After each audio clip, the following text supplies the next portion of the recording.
불과 9일 만에 중동 정세가 완전히 뒤바뀌었습니다. 6월 13일 이스라엘이 이란 핵시설을 기습 공격한 후 이란이 보복했는데 이번엔 미국이 직접 개입한 거예요. 미국 현지 시간 21일 트럼프 대통령이 비스텔스 폭격기를 동원해 이란의 핵심 핵시설 3곳을 동시에 타격했다고 발표했습니다. 포르도, 나탄즈, 이스파한인데요. 특히 포르도는 지하 깊숙한 곳에 있어서 이스라엘이 그동안 미국의 지원을 끈질기게 요청했던 바로 그곳입니다.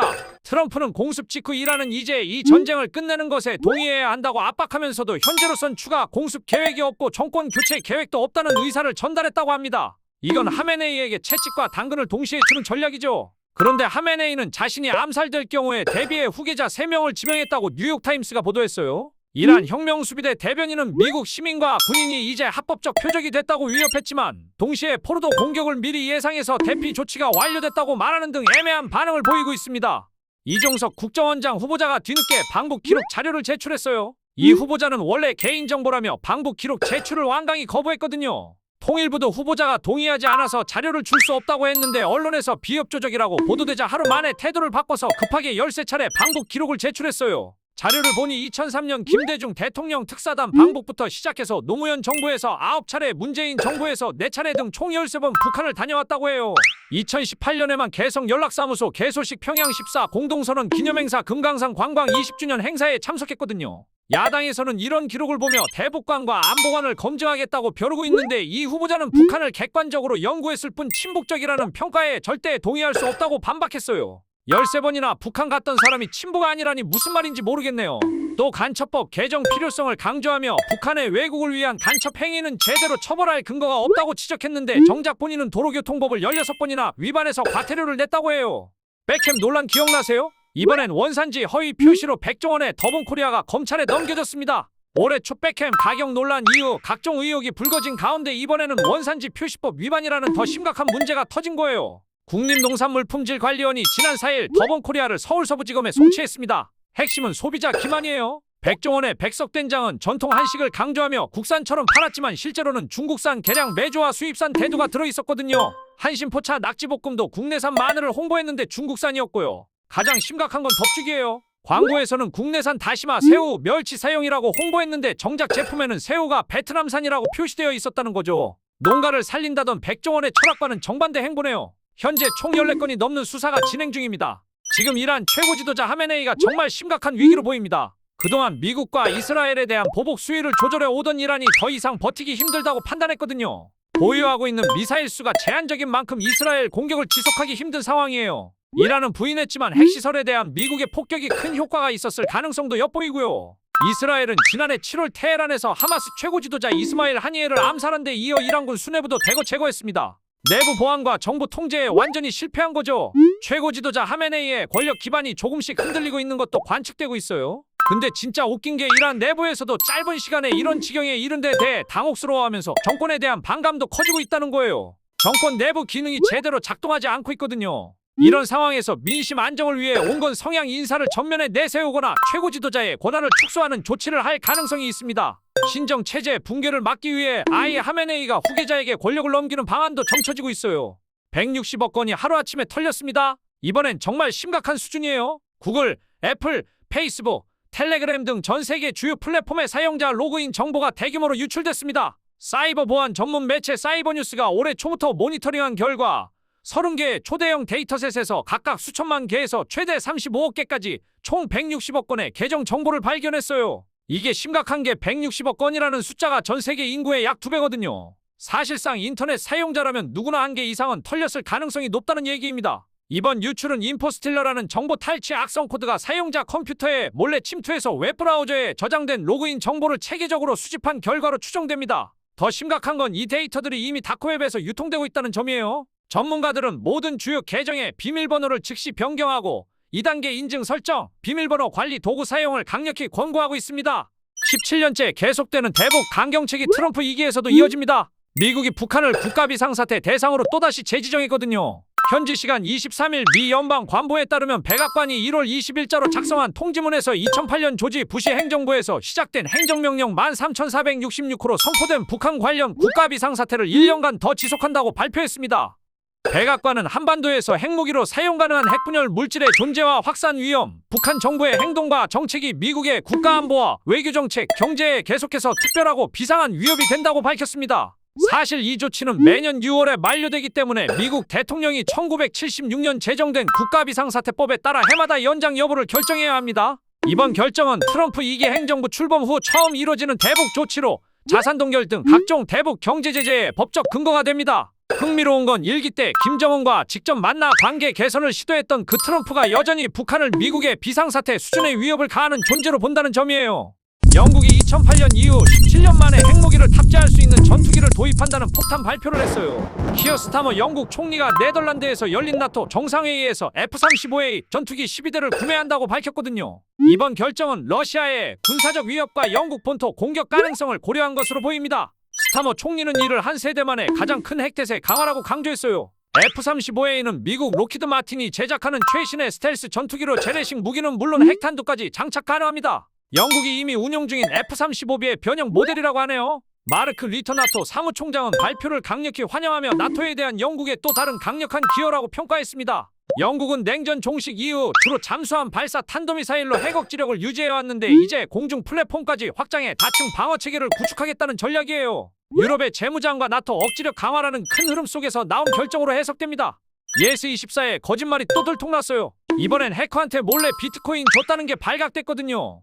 지난 6월 9일 새벽 예스24가 랜섬웨어 해킹을 당해서 홈페이지와 앱이 완전 먹통됐던 거 기억하시죠? 도서 주문은 물론이고 콘서트 티켓 예매까지 다 막혀서 엄청 난리였잖아요. 그런데 예스24가 처음에는 시스템 점검이라고 거짓말하더니 나중에 해킹 맞다고 인정하고 해킹 사흘째에는 서버 백업이 완료돼서 복구 작업 진행 중이라고 또 발표했어요. 근데 이것도 완전 거짓이었다는 게 밝혀진 거예요. 보안업계 관계자들 증언으로는 예스24가 결제 내역이나 주문 정보 같은 핵심 데이터를 제대로 백업해두지도 않았대요. 그래서 어쩔 수 없이 마지막 수단으로 해커들한테 수십억 원 상당의 비트코인을 지불하고 서버 암호를 풀어달라고 부탁했다는 거죠. 한마디로 돈 주고 해결한 건데 고객들한테는 계속 백업 덕분이라고 거짓말한 거예요. 이제 예스24 말은 정말 하나도 믿을 수가 없겠어요. 양치기 소년이 따로 없네요.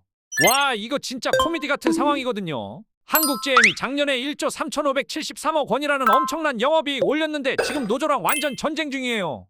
18일부터 19일까지 쟁의행위 찬반 투표했는데 무려 88.2% 찬성이 나왔어요. 이거 역대 최고 수준입니다. 노조는 이달 말에 중앙노동위원회에 조정 신청하고 결렬되면 합법적으로 파업할 수 있거든요. 그런데 노조 요구가 만만치 않아요. 1인당 6,300만 원 경력금 일시 지급하라는 거예요. 회사가 이렇게 돈 벌었으면 직원들한테도 나눠줘야 하는 거 아니냐는 논리죠. 하지만 회사는 부평공장 일부랑 전국 9개 직영 서비스 센터 팔아야 한다면서 돈 없다고 말하고 있어요. 그런데 정말 재수없게도 트럼프가 딱 이때 수입차에 25% 관세 폭탄을 터뜨렸거든요. 한국GM은 만든 차의 90%를 미국에 파는데 관세에 파업까지 겹치면 이거 완전 망하는 수순 아닌가 싶어요. 현대차도 1인당 2천만 원 위로금 요구하면서 비슷하게 싸우고 있어서 올해 자동차 업계 완전 아사리판 됐습니다. 중국인 유학생들이 미군 항공모함 찍다가 걸렸는데 타이밍이 완전 최악이었어요. 상황부터 설명해드리면요. 지난해 6월에 한미일이 처음으로 하는 다영역 연합훈련 프리덤 에지 때문에 미국 핵추진 항공모함 시어도어 루스벨트함이 부산에 왔거든요. 10만 톤급의 90여 대 항공기 실은 떠다니는 군사기지라고요. 근데 6월 25일 윤석열 대통령이 한미 장병들 격려하러 그 배에 올라가는 바로 그날 중국인 유학생 3명이 해군기지 근처 야산에서 드론 띄우다가 순찰하던 군인한테 딱 걸린 거예요. 2023년 3월부터 무려 1년 3개월 동안 부산 해군기지랑 각종 미군 함정들을 계획적으로 9번이나 찍어왔더라고요. 사진 172장, 동영상 22개, 총 11.9GB를 중국 SNS에 올려서 전 세계에 퍼뜨렸어요. 더 큰 문제는 중국산 드론이라 찍은 거 다 자동으로 중국 서버로 들어간다는 거예요. 그래서 경찰이 이걸 국가안보 위협하는 심각한 범죄로 보고 주동자한테 일반이적죄 적용했어요. 최대 무기징역 가능한데 외국인한테는 처음이고 이제 간첩법 개정 얘기도 다시 나올 것 같아요. 이거 진짜 예상 못한 반전이네요. 애플이 삼성의 기술력을 공식 인정한 셈이거든요. 첫 폴더블 아이폰 패널을 삼성 디스플레이가 독점 공급하기로 결정했대요. 애플은 하반기부터 폴더블 아이폰 생산에 들어가서 이르면 내년 하반기에 아이폰 17 시리즈와 함께 공개할 계획이에요. 화면은 접었을 때 5.5인치, 펼쳤을 때 7.8인치로 갤럭시 Z 폴드와 똑같은 세로 접기 방식이래요. 근데 이게 얼마나 이례적인지 아세요? 애플은 평소에 가격 협상 유리하게 하려고 여러 업체랑 거래하거든요. 삼성, LG, 중국, BOE 이런 식으로요. 근데 이번엔 삼성 혼자예요. 품질 검증에 깐깐하기로 유명한 애플이 폴더블만큼은 삼성 기술이 독보적이라고 인정한 거죠. 삼성 디스플레이는 2019년부터 6년 넘게 갤럭시 폴더블 폰 패널을 양산하면서 화면 주름 최소화 기술에서 다른 업체들을 압도하고 있거든요. 공급 물량도 어마어마해요. 내년에만 800만 대, 향후 2, 3년간 최대 2천만 대 공급 예정인데 전체 폴더블 시장이 올해 3,800만 대니까 애플 혼자서 절반 가까이 차지하는 거예요. 퇴사할 때 목돈 타는 그 쏠쏠한 재미가 완전히 사라진다고요. 고용노동부가 최근 국정기획위원회에 퇴직연금 의무화 방안을 보고했거든요. 지금까지 우리나라는 퇴직할 때 한 방에 받는 퇴직금과 매달 조금씩 적립하는 퇴직연금 중에서 회사가 선택할 수 있었어요. 그런데 앞으로는 무조건 퇴직연금으로 단일화된다는 거예요. 이렇게 바뀌는 이유가 심각해요. 2023년 전체 임금 체불액 1조 7,845억 원 중 무려 40%가 퇴직금 체불이었거든요. 퇴직금 체불액은 6,838억 원인데 퇴직연금 체불액은 452억 원밖에 안 됐어요. 회사가 망해도 은행에 미리 적립해둔 내 돈은 사장이 건드릴 수 없으니까요. 중소형세기업 부담을 고려해서 300인 이상 대기업부터 시작해서 5인 미만까지 5단계로 나눠서 차례로 시행할 계획이에요. 그리고 지금까지 1년 이상 일해야 받던 조건을 3개월로 줄이고 배달라이더 같은 특수고용직도 퇴직연금 받을 수 있게 해준다고 해요. 국민연금처럼 퇴직연금 공단도 새로 만들어서 수익률 높이겠다는 거예요. 내 거인 듯 내 거 아닌 내 거 같은 너. 석현주는 되고 왜 유승준은 안 되는 거야? 유승준 입국 시도가 또 망했어요. 2015년부터 시작된 법정 싸움이 벌써 세 번째인데 정말 질기죠. 대법원이 2번이나 이겨졌는데도 비자 발급 이유만 바꿔서 또 막은 거거든요. 근데 어제 법정에서 유승준 측이 진짜 재밌는 얘기 꺼냈어요. 축구선수 석현준을 들고 나온 거예요. 석현준도 병역 기피로 2023년에 징역 8개월에 집행유예 2년 받았는데 지금 남양주 FC에서 축구 잘만 하고 있잖아요. 그럼 나도 똑같이 대우받아야 하는 거 아니냐며 간접강제까지 요구했대요. 근데 LA 총영사관에서는 아니라고 하네요. 스포츠 스타랑 연예인은 사회적 영향력이 다르다는 거예요. 실제로 유승준은 당시 남녀노소 다 좋아했던 진짜 탑스타였거든요. 법무부도 유승준이 계속 국민들이랑 싸우고 다녀서 사회가 더 시끄러워진다고 하고요. 진짜 우리나라에서 병역은 국민정서법 그 자체예요. 와, 이거 정말 미친 상황인데요. 우크라이나가 900km나 떨어진 러시아 본토를 정확히 노려서 50억 원짜리 전투기들을 연달아 박살내고 있어요. 28일에 우크라이나 특수작전군이 러시아 볼고그라드 마리노프카 공군기지에 장거리 드론으로 정밀 공습해서 수호이 34 전투기 4대를 완전히 털었거든요. 2대는 아예 완파되고 2대는 반파됐는데 이 수호이 34가 대당 5천만 달러나 하는 러시아군이 우크라이나 민간인들 폭격할 때 쓰는 메인 전투기예요. 마리노프카 기지는 수호이 전투기랑 활공폭탄 운용하는 엄청 중요한 군사기지인데 우크라이나 국경에서 무려 900km나 떨어져 있다니까요. 그런데 같은 날 크림반도 키로프스케 공군기지도 동시에 공격받아서 헬리콥터랑 판치르 대공미사일 시스템까지 다 터졌어요. 지난달 거미줄 작전으로 러시아 깊숙한 곳 공군기지들 털어서 전략폭격기 40여 대 날려버리며 70억 달러 손에 입힌 우크라이나가 또 해냈네요. 이러다 러시아 공군 진짜 다 떨어질 것 같아요. 일본 후쿠시마 처리수 방류할 때는 그렇게 반대 시위하더니 정작 바로 옆 북한이 방사능 폐수 흘려보내는 건 왜 조용하죠? 북한 전문 매체 데일리 NK가 위성사진 분석 결과를 공개했는데요. 황해북도 평산 우라늄 정령 공장에서 처리 안 된 방사성 폐수가 예성강을 타고 우리 서해로 유입되고 있다고 해요. 이곳은 북한이 핵무기 원료인 옐로케이크를 만드는 핵심 시설이거든요. 원격 탐사 전문가 정성학 박사가 미국 환경체계연구소 위성사진을 분석해보니 진짜 황당한 일이 벌어지고 있더라고요.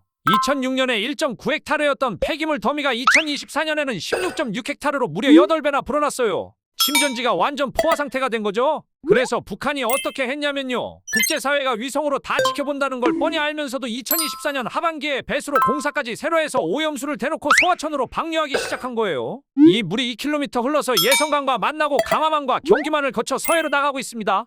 수도권에서 고작 100km 떨어진 곳에서 1년 넘게 이런 일이 계속되고 있었다니 정말 어이가 없네요.